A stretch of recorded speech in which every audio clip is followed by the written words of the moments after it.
សាកស្រមៃមើលនៅក្នុងពេលត្រឹមតែប៉ុន្មានវិនាទីមានគ្រាប់រ៉ុកែតរាប់រយគ្រាប់ធ្លាក់មកពីលើមេឃមកលើទីក្រុងរបស់អ្នកមនុស្សគ្រប់គ្នាមានពេលត្រឹមតែ15ទៅ90វិនាទីប៉ុណ្ណោះដើម្បីរត់រកទីជម្រកដែលសុវត្ថិភាពប៉ុន្តែនៅពេលដែលកំពុងតែស្លន់ស្លោនោះស្រាប់តែមានពន្លឺអាថ៌កំបាំងហោះឡើងទៅបុកកំទេចគ្រាប់រ៉ុកែតទាំងនោះនៅលើអាកាសយ៉ាងមានប្រសិទ្ធភាពនេះមិនមែនជាឈុតនៅក្នុងរឿង Sci-Fi ទេតែវាគឺជាការពិតនៃប្រព័ន្ធការពារដែនអាកាស Iron Dome ឬដែលគេស្គាល់ថាជាខែលដែកនៅក្នុងពិភពលោកដែលមានគ្រោះថ្នាក់ធ្លាក់មកពីលើមេឃមនុស្សបានបង្កើតខែលមួយវាមានឈ្មោះថា Iron Dome ថ្ងៃនេះយើងនឹងមកជជែកគ្នាអំពីតើបច្ចេកវិទ្យានេះខ្លាំងដល់កម្រិតណាហេតុអ្វីបានជាវាអាចស្ទាក់ចាប់គ្រាប់កាំភ្លើងធំបាននិងតើវាមានតម្លៃខ្លួនថ្លៃប៉ុណ្ណា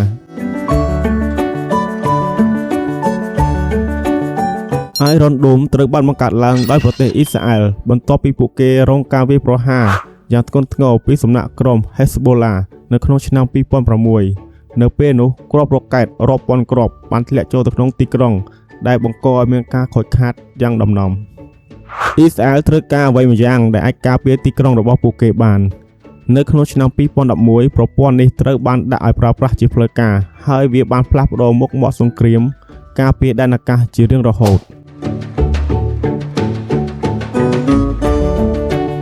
ប្រព័ន្ធការពារដែនអាកាស Iron Dome គឺជាប្រព័ន្ធការពារដែនអាកាសរបស់អ៊ីស្រាអែលដែលបានបង្កើតឡើងដោយ Rafael Advanced Defense System របស់សហរដ្ឋអាមេរិកនិងក្រុមហ៊ុន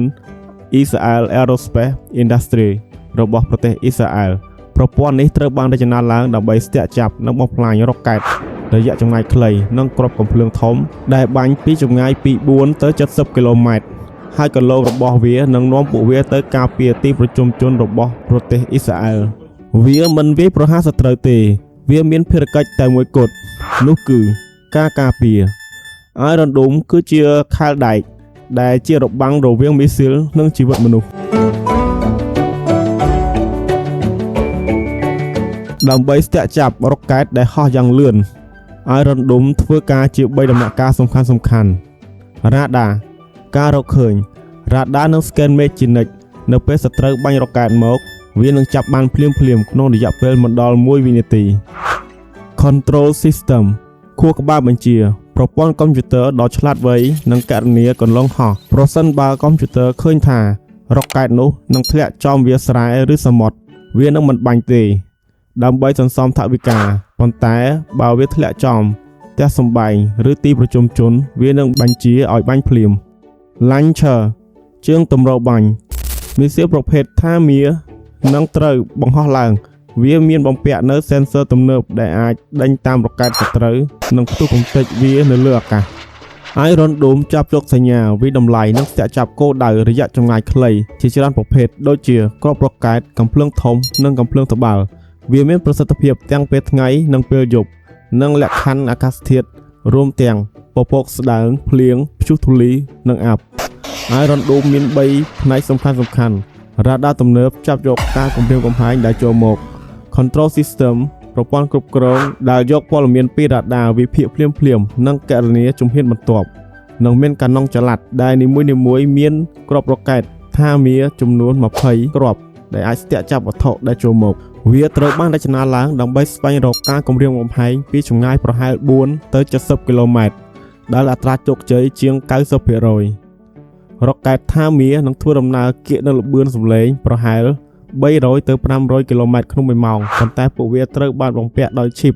និងឧបករណ៍ចាប់សញ្ញានៅលើក្បាលគ្រាប់ដូចជា GPS ឧបករណ៍ចាប់សញ្ញាអេឡិចត្រូអុបទិកនិងក្បាលដែលអាចកាច់បាន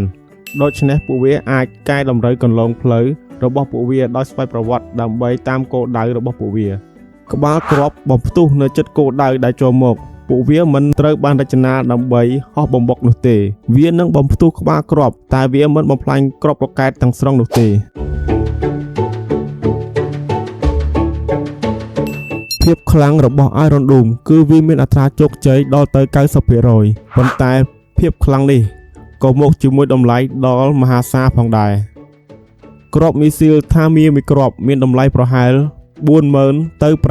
$50,000 ខណៈដែលគ្រាប់រ៉ុកែត របស់សត្រូវមួយគ្រាប់មានតម្លៃប្រហែលត្រឹមតែ$300ទៅ$600តែប៉ុណ្ណោះនេះគឺជាសង្គ្រាមសេដ្ឋកិច្ចដើម្បីការពារជីវិតមនុស្សម្នាក់អ៊ីស្រាអែលសុខចិត្តចំណាយលុយរាប់ម៉ឺន$ដើម្បីបាញ់កំទេចដៃអេតចាយដែលមានតម្លៃប្រមាណ$100តែប៉ុណ្ណោះ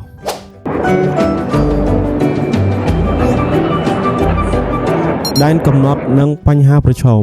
ទោះបីIron Dome មានប្រសិទ្ធភាពខ្ពស់វាមិនអាចការពារបាន100%ទេមីស៊ីលការពារមានតម្លៃថ្លៃ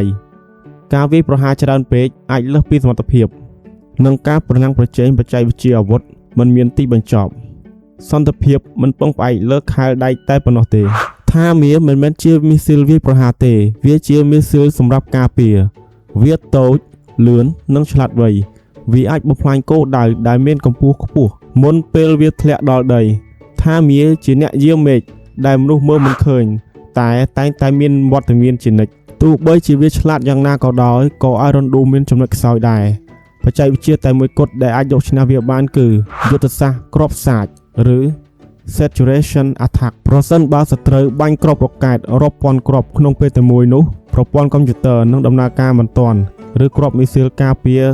នឹងអស់ពីបំពង់បាញ់ដែលធ្វើឲ្យរ៉ុកែតខ្លះធ្លាក់មកដល់ទីក្រុងបាន